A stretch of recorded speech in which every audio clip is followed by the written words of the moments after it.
ਲੁਧਿਆਣਾ ਦੇ ਫਿਰੋਜ਼ਪੁਰ ਰੋਡ ਤੇ ਸਥਿਤ ਇੱਕ ਵੱਡੇ ਹੋਟਲ ਰੈਡਸਨ ਵਿਖੇ ਆਟੋ ਕੰਪੋਨੈਂਟ ਮੈਨੂਫੈਕਚਰਰਜ਼ ਐਸੋਸੀਏਸ਼ਨ ਵੱਲੋਂ ਇੱਕ ਵਿਸ਼ਾਲ 2 ਰੋਜ਼ਾ ਪ੍ਰਦਰਸ਼ਨੀ ਲਗਾਈ ਗਈ। ਨਵੇਂ ਉਤਪਾਦ ਪੇਸ਼ ਕਰਨ ਦਾ ਮਕਸਦ ਇਹ ਸੀ ਕਿ ਲੁਧਿਆਣਾ ਜੋ ਕਿ ਇੱਕ ਵੱਡਾ ਉਦਯੋਗਿਕ ਕੇਂਦਰ ਹੈ ਜਿਸ ਵਿੱਚ ਸੈਂਕੜੇ ਆਟੋ ਪਾਰਟਸ ਨਿਰਮਾਤਾਵਾਂ ਨੂੰ ਨਵੀਂ ਟੈਕਨੋਲੋਜੀ ਅਤੇ ਨਵੇਂ ਉਤਪਾਦਾਂ ਬਾਰੇ ਜਾਣੂ ਕਰਵਾਇਆ ਜਾਵੇ। ਇਸ ਪ੍ਰਦਰਸ਼ਨੀ ਵਿੱਚ ਦੇਸ਼ ਭਰ ਦੇ ਕਈ ਦਰਜਨ ਆਟੋ ਨਿਰਮਾਤਾਵਾਂ ਨੇ ਭਾਗ ਲਿਆ ਅਤੇ ਉਹਨਾਂ ਕਿਹਾ ਕਿ ਅਸੀਂ ਆਪਣੇ ਨਵੇਂ ਉਤਪਾਦ ਲੈ ਕੇ ਆਏ ਹਾਂ ਤਾਂ ਜੋ ਅਸੀਂ ਲੋਕਾਂ ਨੂੰ ਜਾਗਰੂਕ ਕਰ ਸਕੀਏ। फाइव न्यूज़ लुधियाना तो विपिन कुमार की रिपोर्ट। सर क्या नाम है? आज जो एक्टिविटी लगी है कहाँ से ये आज स्पेयर पार्ट्स की लगी है, कौन से स्पेयर पार्ट आए हैं और कौन कंपनियाँ जो हिस्सा ले रही है? ये जो एक्मा की फर्स्ट एग्ज़िबिशन है for localization of farm equipment and implements. तो ये जो इंडस्ट्री है, ये एग्ज़िबिशन है, इसका फोकस है कि किस तरीके से हम जो ट्रैक्टर इंडस्ट्री में ज़्यादा से ज़्यादा खपत जो लोकली मैन्युफैक्चर्ड कलपुर्जे हैं उनकी हो।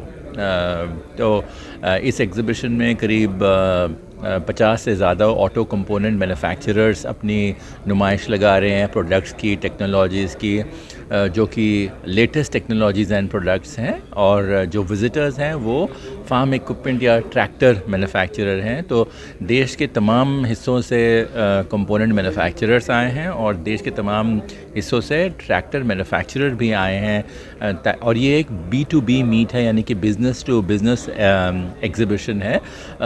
और जो प्रोडक्ट्स, जैसा कि मैंने आपको बताया, ये लेटेस्ट टेक्नोलॉजी प्रोडक्ट्स हैं। आपको पता होगा कि दुनिया भर में जैसे सरकारें जो हैं वो इंडस्ट्री को एनवायरनमेंट की ओर ज़्यादा ध्यान देने के लिए कह रहे हैं। एमिशन नॉर्म्स जो हैं वो ज़्यादा स्ट्रिक्ट होते चले जा रहे हैं। सेफ्टी के ऊपर ज़्यादा तवज्जो है। तो इन सब को मद्देनज़र रखते हुए जो हमारे प्रोडक्ट्स हैं ये भी इन सब एरियाज़ के ऊपर फोकस कर रहे हैं। तो ये कंपनियाँ जो आई है लोगों को कितने जैसे स्पेयर पार्ट्स का कितना लाभ उठा पाएंगे, जैसे पूरे हिंदुस्तान की बात करें? देखिए, ये जो होता है ये लॉन्ग रिलेशनशिप्स की बात होती हैं। ये कोई छोटा मोटा 1-2 दिन का मतलब ऐसा नहीं है कि खुदरा खरीदा बेचा, ऐसा नहीं है। ये मेला नहीं है, ये एक बिज़नेस डेवलपमेंट इनिशिएटिव है। और बिज़नेस डेवलपमेंट में इंडस्ट्री में कम से कम कहीं नहीं तो 6 महीने से 1 साल या 2 साल भी लग जाते हैं। तो फोकस जैसा मैंने आपको बताया वो ये है कि कैसे जो लोकल इंडस्ट्री, जो लोकल कंपोनेंट इंडस्ट्री जो प्रोडक्शन कर रही है उसका जो प्रोडक्ट्स हैं वो हमारे कस्टमर्स को, जो कि ट्रैक्टर मैन्युफैक्चरर हैं, उनके सामने उनको दिखाएं, उनको एक्सप्लेन करें और वो फिर ये प्रोडक्ट्स को अपने जो जो ट्रैक्टर बनाते हैं उसके अंदर इनको लगाएं। तो ये ऑब्जेक्टिव है। एक छत के नीचे हाँ जी, कंपनियां जो एक जगह इकट्ठी की, हाँ जी, इसका कहीं ना कहीं कंपनी वालों को भी बेनिफिट होगा। बिल्कुल। तो जो सारा जो बेनिफिट है वो कंपनी वालों के लिए ही है। किस तरीके से हम उनको इंट्रोड्यूस कर पाएँ। जैसे मान लीजिए आप कंपनी A के सप्लायर हैं, पर जो विज़िट करने आ रहे हैं वो B, C, D कितने सारे कंपनी, जैसा कि मैंने कहा 12 से 15 ट्रैक्टर मैन्युफैक्चरर आएंगे। तो आप जो नुमाइश लगा रहे हैं वो आपको एक्सपोजर मिलेगा और वो जो कस्टमर आ रहे हैं उनको भी एक्सपोजर मिलेगा कि आपके पास ये प्रोडक्ट है और ये नई टेक्नोलॉजी है। और फिर वो जो है आपके साथ कनेक्शन बनाते हैं। फिर वो अपने बिज़नेस प्लान के अंदर आपको बताएंगे, आपको बुलाएंगे, आप उनसे नेटवर्क करेंगे। और फिर अगर दोनों के बीच में अगर आप उनके स्पेसिफ़िकेशन के हिसाब से उनको प्रोडक्ट बना के दे सकते हो तो डेफिनेटली वो आपको फिर कंसिडर करते हैं एज अ सप्लायर। कौन से प्रोडक्ट जो मेन जो इस्तेमाल यूज होते हैं, जो मेन प्रोडक्ट कौन से हैं जो आम जन यूज़ कर सकते हैं? इसमें बहुत सारे प्रोडक्ट्स दिखाए जा रहे हैं। एक तो जो ट्रेडिशनल कन्वेंशनल प्रोडक्ट्स हैं, जैसे कि बहुत सारे कास्टिंग के प्रोडक्ट्स हैं, फोर्जिंग के प्रोडक्ट्स हैं, प्लास्टिक के प्रोडक्ट्स हैं, रबर के प्रोडक्ट्स हैं, इसके अलावा बैटरीज़ हैं। इसके अलावा जैसे कि मैंने कहा कि जैसे जैसे चेंज आता जा रहा है इंडस्ट्री में, कुछ नए प्रोडक्ट्स भी हैं जो कि एमिशन के ऊपर फोकस करते हैं, जो कि सेफ्टी के ऊपर फोकस कर रहे हैं। ऐसे प्रोडक्ट्स भी हैं। सर महंगाई की बात करें, महंगाई पेट्रोल डीजल के दाम, इन प्रोडक्टों के ऊपर मार पड़ सकती है? देखिए ऐसा है कि इस वक्त एक तरीके से मैं कहूँ महंगाई सर चढ़ के बोल रही है और इसका खासे असर इंडस्ट्री के ऊपर भी पड़ रहा है।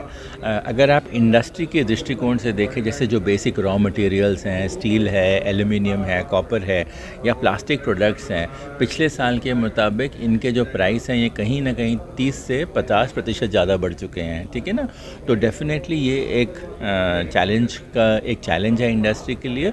और दूसरी बात, अगर आप कंज्यूमर के दृष्टिकोण से देखें, जहाँ डीजल और पेट्रोल का प्राइस बढ़ता जा रहा है, तो डेफिनेटली गाड़ियां हैं या ट्रैक्टर्स हैं, उनके जो खपत के ऊपर भी एक एडवर्स इफ़ेक्ट पड़ सकता है।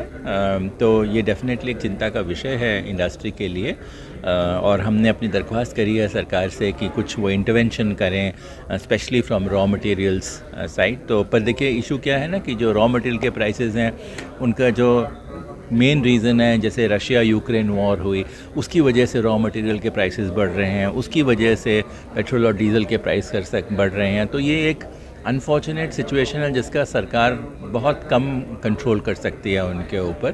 तो आई थिंक हम यही चाहेंगे कि जैसे कि वॉर की वजह से हुई है, तो वॉर जल्द से जल्द एक तरीके से निपट जाए और अमन शांति का माहौल बरकरार हो जाए, ताकि जो भी चैलेंजेस रही हैं वो शायद कम हो जाए।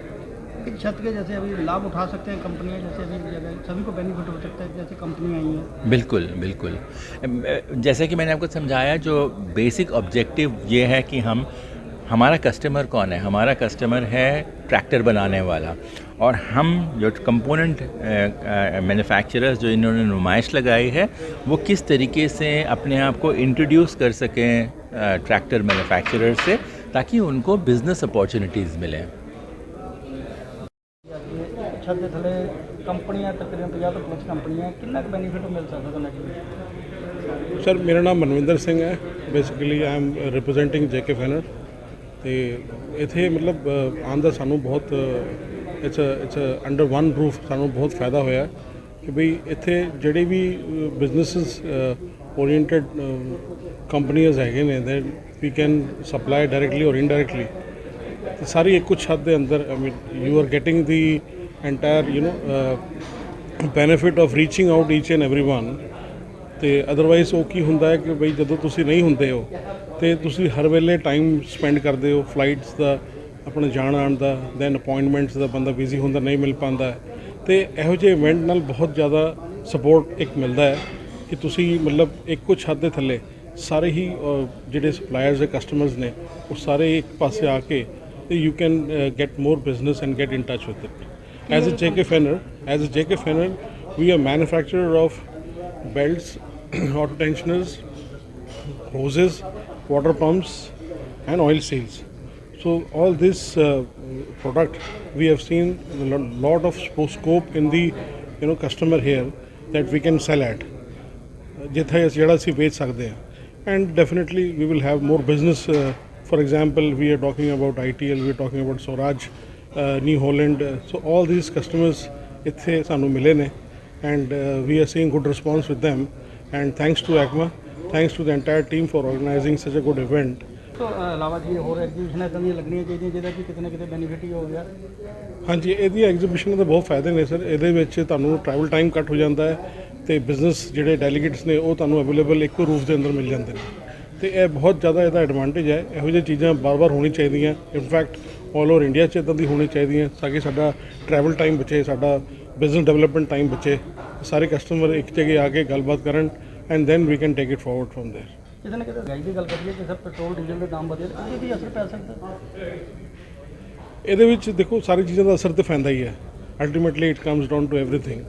So I think we as a responsible citizen has to take it up accordingly.